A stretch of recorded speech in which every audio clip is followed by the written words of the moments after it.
adlaw karon kay February 7, 2026 o naalang ko i-flex sa inyo baka nang gamay nga information no kay ikaduha ko na dawat ikaduha ni siya nahitabo sa kuha bahin sa kwarta na guys.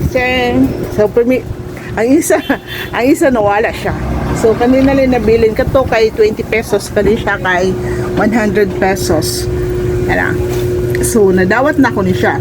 Sa inyo ang tanawin nyo kayo, fake or dili. So, na may fake nga ko, 100 pesos.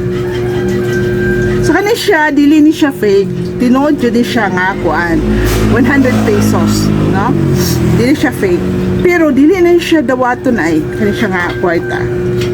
Muta na mo nga, no? So, tanawa kayo. Nanon di siya dawaton. Wala na ni siya dawata. Yan. Tungod ani niya kani siya kani mga lines, dili na siya kuan. Nakatubitong wait lang, magkuha ko ka ng 100.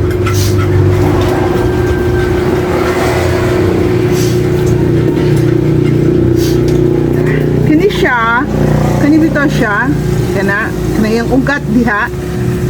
Ug kana siya, kani tinuod yun na siya nga ugat. Kani siya dili gyud na siya tinuod nga ugat, pintel-pin lang na siya gipagsulat diha wa jud ko kabantay ani niya ay pintel-pin lang na siya. So kani siya dili na siya dawaton kay di man dawaton ang kanang kwarta nga daghang sulat-sulat kani siya ako na lang ang nagsulat ana since di siya dawaton. So magbantay ta sa ato ang tindahan nga kanang mga kwarta nga sama ni katong isa kay 20 pesos.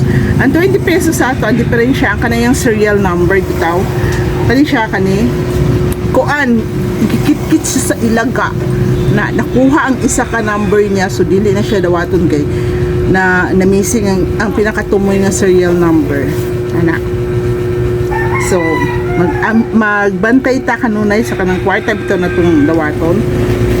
So tanaw na to ang kalainan. Mara to og magkita ta sa sunod na akong video. Bye!